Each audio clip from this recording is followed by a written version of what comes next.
প্রিয় দর্শকবৃন্দ আসসালামু আলাইকুম। আপনারা দেখতে পাচ্ছেন যে এই আজকে যে ঘূর্ণিঝড় রিমল, সেই রিমলের যে আসলে কতটা তাণ্ডব, সেই তাণ্ডবে এই যে আমাদের মির্জাগঞ্জ মাজারের দক্ষিণ প্রান্তে অনেকের ঘরবাড়ি তলিয়ে যাচ্ছে। আপনারা দেখতে পাচ্ছেন, এই যে আপনাদেরকে দেখানোর চেষ্টা করতেছি। আপনারা দেখেন যে জোয়ারের পানিতে এই যে আমার একটি ভাই, সেই ভাই এই যে তার ঘরবাড়ি আসলেই এককালে খুব খারাপ অবস্থা, তলিয়ে গেছে, রান্না করার মতন কোনো জায়গা নাই। তার মুখ থেকে এখন শুনবো। ভাই আসসালামু আলাইকুম। ওয়ালাইকুম আসসালাম। ভাই আসলে যে আমাদের ঘূর্ণিঝড় যে রিমল শুরু হয়েছে, এজন্য আসলে আপনারা কি রকমের আছেন? দীর্ঘ বছর পর্যন্ত আসলে এই পানির ভুক্তভোগী আমরা। দীর্ঘ এই মানে আর কি পানির থেকে মুক্ত পাওয়ার জন্য আমরা যারা এই উপজেলার কর্ণধার এবং জেলা প্রশাসক, জেলা পর্যায়ে যারা আছে, তাদের কাছে সহ প্রধানমন্ত্রী জননেত্রী শেখ হাসিনার কাছে আমরা আহ্বান করব, যাতে আমরা এই দক্ষিণ মির্জাগঞ্জবাসী একটা অবদা এবং আমাদের একটা সুলিজ আছে, এই সুলিজটা যেন কালভার্ট সুলিজ হয়, যাতে আমরা এই পানি থেকে পরিত্রাণ পাইতে পারি এবং এই অঞ্চলের শত শত ঘরবাড়ির মানুষ যেন এই পানি বন্যা থেকে মুক্ত পায়, এই আশাবাদ করি আমি।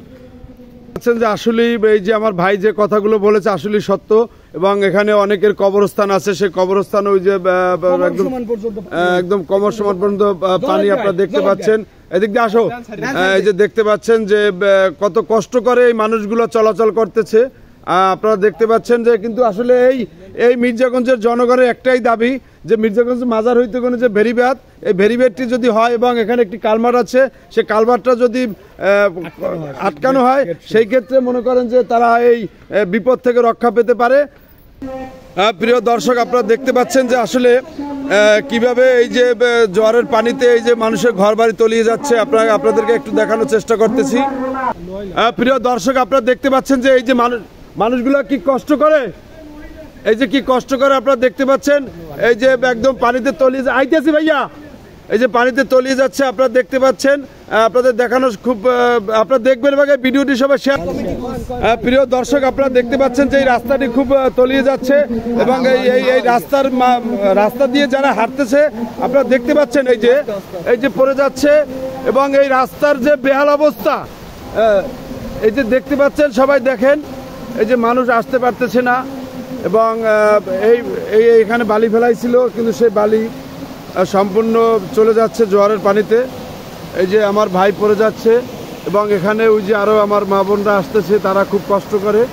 এই যে একজনের ঘরবাড়ি তলিয়ে যাচ্ছে, আপনারা দেখতে পাচ্ছেন। সবাই আশ্রয় কেন্দ্রে যাওয়ার জন্য আসলে ওই যে আসতেছে। এই পাশে আসেন, এই সামনে আসেন, সামনের দিকে আসেন, সামনের দিকে আসেন। আপনারা দেখতে পাচ্ছেন যে এই রাস্তাটার উপর দিয়ে বালি ফেলানো হয়েছিল, কিন্তু সেই বালি ধুয়ে পড়ে যাচ্ছে এবং এই পাশে একটি ঘর আছে, সেই ঘরটি তলিয়ে যাচ্ছে। আপনাদেরকে দেখানোর চেষ্টা করতেছি। এই যে ভাই, আপনারা কিরকম আছেন বন্যায়?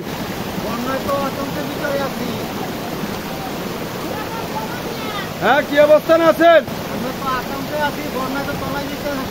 সব তলায় যাইতেছে। আপনারা এখন আশ্রয় কেন্দ্রে যান না কেন? যে সবাই আশ্রয় কেন্দ্রে যান, আশ্রয় কেন্দ্রে যান। এই তোমরা কোথায় যাচ্ছ? এই যে প্রিয় দর্শক, আপনারা দেখতে পাচ্ছেন যে আপনারা যাচ্ছেন কোথায়?